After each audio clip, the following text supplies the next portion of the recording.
Hello dear students. आज हम बात करेंगे गिब्स फ्री एनर्जी इक्वेशन की। ये जो गिब्स फ्री एनर्जी इक्वेशन आप देख रहे हैं, इस इक्वेशन को हम लोग लर्न करें पहले। Delta G is equal to delta H minus T into delta S. Delta G is equal to delta H minus T into delta S. Learn हो गया आप लोग को। अब देखते हैं हम लोग डेल्टा जी क्या है।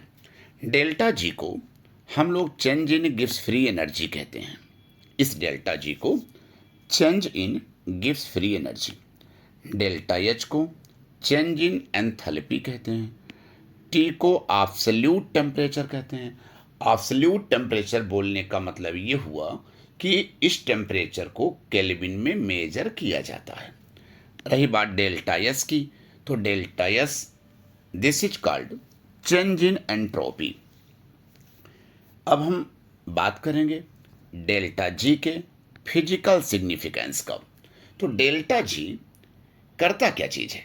डेल्टा जी किसी रिएक्शन की फिजिबिलिटी को प्रेडिक्ट करता है, यानी कोई रिएक्शन होगी या नहीं होगी, रिएक्शन स्पॉन्टेनियस है या नॉन स्पॉन्टेनियस, या रिएक्शन इक्विलिब्रियम पे है, सारा कुछ डेल्टा जी ही डिसाइड करेगा।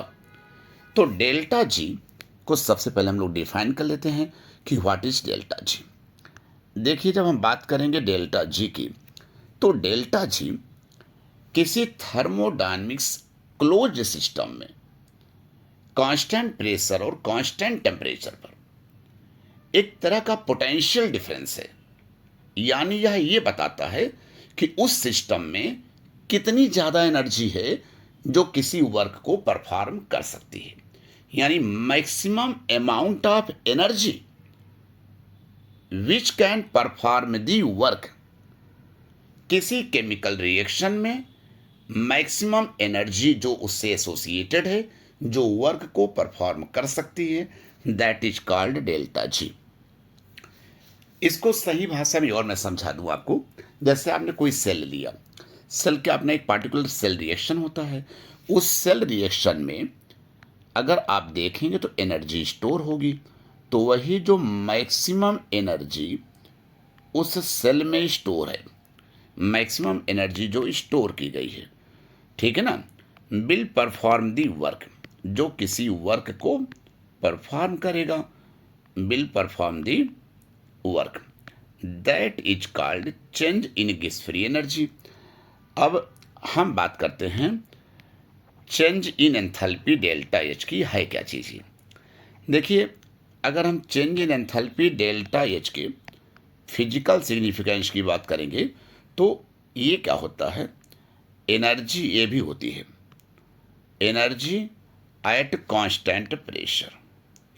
किसी भी बॉडी में कांस्टेंट प्रेशर पर जितनी भी एनर्जी एसोसिएट होती है, दैट इज कॉल्ड एंथैल्पी।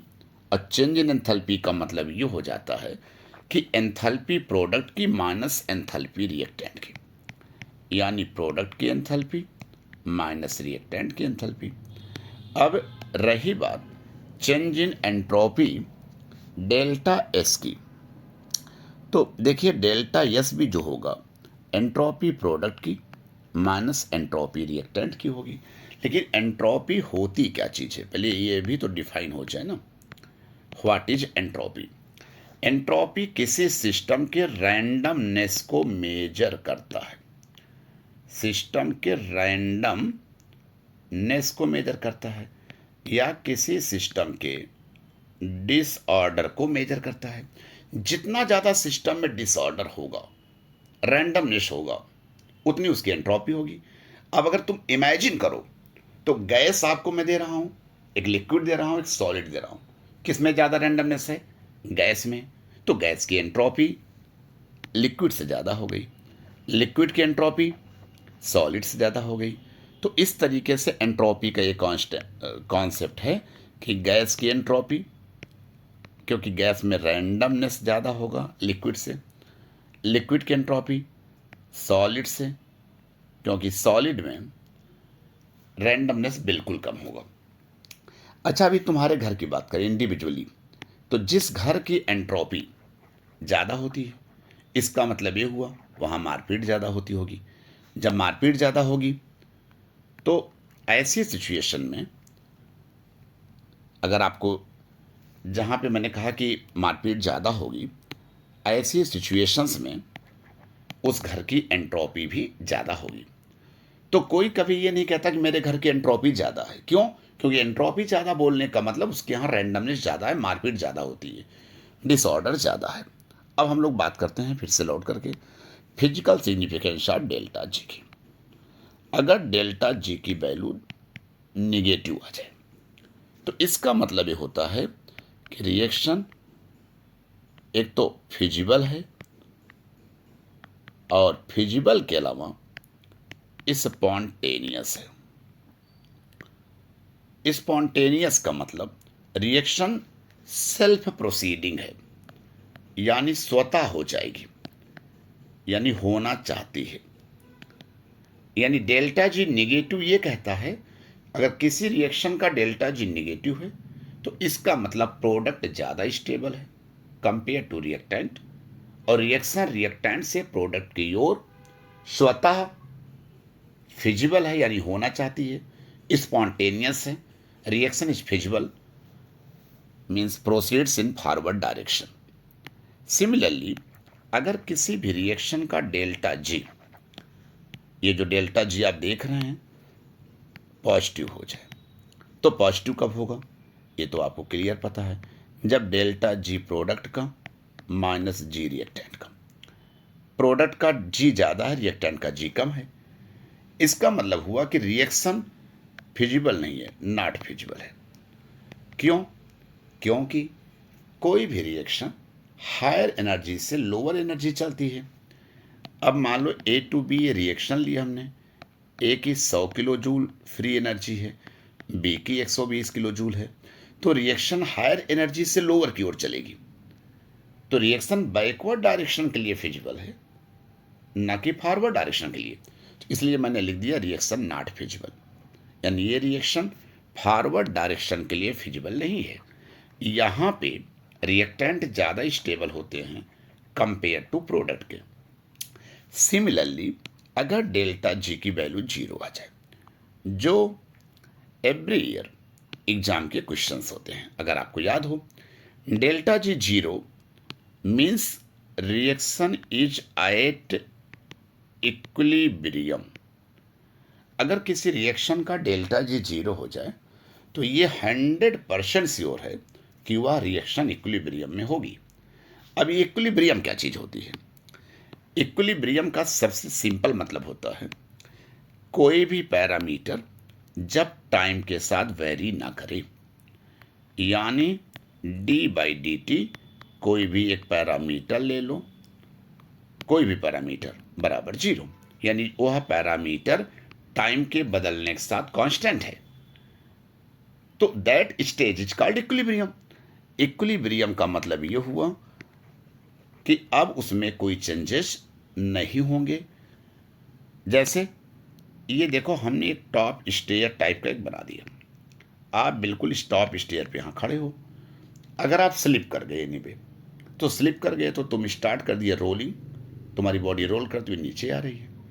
मान लो जो भी ऑब्जर्वर नीचे होगा दैट विल सी यू, और वो कहेगा कि जो बंदा नीचे आ रहा है ही आर सीज डायनेमिक, वो बंदा डायनेमिक है, यानी मूवमेंट कर रहा है, उसकी बॉडी की पोजीशन टाइम के साथ वेरी हो रही है।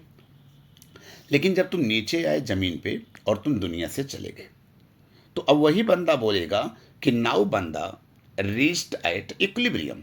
अब बंदा तो इक्विलिब्रियम पे चला गया, क्योंकि बंदे की बॉडी की पोजीशन टाइम के साथ अब कभी भी वेरी नहीं करेगी। तो मेरे कहने का मतलब दुनिया की कोई भी चीज़ जो टाइम के साथ वेरी करना बंद कर दे, समझ जाओ कि वह चीज़ इक्विलिब्रियम में पहुंच गई। जैसे तुम्हारा हेयर लॉस हो रहा है, एक समय आएगा हेयर ही नहीं बचेंगे, जब बाल नहीं बचे सिर में तो अब लॉस किसका होगा? तो हेयर के मामले में आप इक्विलिब्रियम पे पहुंच गए। तो इक्विलिब्रियम को डिफाइन करने का भी सबसे इंपॉर्टेंट पैरामीटर डेल्टा जी ही है, change in Gibbs free energy. ठीक है ना? तो अब जो सबसे इंपॉर्टेंट मुझे इसमें सिखाना था, एक तो इक्विलिब्रियम का बात हो गया कि बता दिया हमने इसको, अब यहाँ पे एक बात और बताना चाह रहा हूँ, इस गिब्स फ्री एनर्जी इक्वेशन में जिसे आप delta G equal to delta H minus T delta S कहते हैं, अगर डेल्टा एच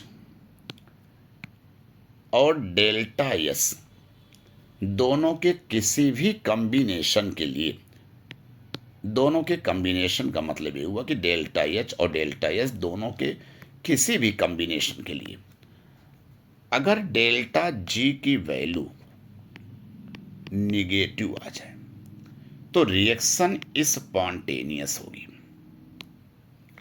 रिएक्शन क्या हो जाएगी? स्पॉन्टेनियस। किसके लिए? फॉरवर्ड डायरेक्शन के लिए रिएक्शन स्पॉन्टेनियस हो जाएगी। ठीक है ना, ये आप याद रखिएगा। यानी डेल्टा जी और डेल्टा एच दोनों में किसी के भी, मतलब डेल्टा एच और डेल्टा एस के किसी भी कॉम्बिनेशन में भाई डेल्टा एच की चाहे जो वैल्यू लो, डेल्टा एस की कोई वैल्यू आती है, डेल्टा जी के वैल्यू अगर निगेटिव आ जाती है तो रिएक्शन स्पॉन्टेनियस हुई। अगर डेल्टा जी पॉजिटिव आ गया तो रिएक्शन नॉन स्पॉन्टेनियस हो गई। इक्विलिब्रियम पे डेल्टा जी की वैल्यू 0 हो जाएगी। तो आप लोग इस जीएचएस इक्वेशन को खूब अच्छे से फिर से लर्न कर लो।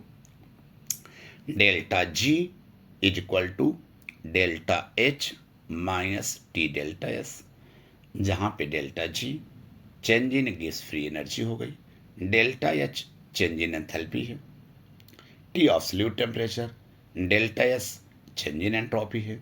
हमने फिर आपको डिफाइन कर दिया एक बार अच्छे से कि इस इक्वेशन का सबसे ज़्यादा यूज है पूरे केमिस्ट्री में किसी रिएक्शन की फिजिबिलिटी जानने के लिए। डेल्टा जी के बारे में मैंने बता दिया कि किसी भी सिस्टम में कांस्टेंट प्रेशर और टेम्परेचर में मैक्सिमम एनर्जी जो स्टोर होती है किसी वर्क को परफॉर्म करने के लिए, that is called Gibbs free energy G, जिसको आप डेल्टा जी कह रहे हैं। Change in Gibbs free energy, enthalpy, heat contents by any body at constant pressure, किसी बॉडी में कांस्टेंट प्रेशर जो हीट है दैट इज एंथैल्पी। एंट्रोपी किसी सिस्टम के रैंडमनेस, डिसऑर्डर, इन सबको मेजर करता है। जैसे कहीं मारपीट होने लगी तो वहां का रैंडमनेस बढ़ गया, एंट्रोपी बढ़ गई। एंट्रोपी बढ़ने का मतलब स्टेबिलिटी कम हो गई। और मैंने कहा डेल्टा जी निगेटिव होना रिएक्शन को फिजिबल बनाता है फॉरवर्ड के लिए, पॉजिटिव नॉट फिजिबल होता है। डेल्टा जी 0 इक्विलिब्रियम कंडीशन, याद रखिएगा इक्विलिब्रियम पे डेल्टा जी 0 होता है, यानी change in Gibbs free energy G नहीं, यानी गिब्स फ्री एनर्जी नहीं, डेल्टा जी 0 होता है। ठीक है ना, जी नॉट नहीं, डेल्टा जी नॉट नहीं, डेल्टा जी 0 होता है इक्विलिब्रियम पे।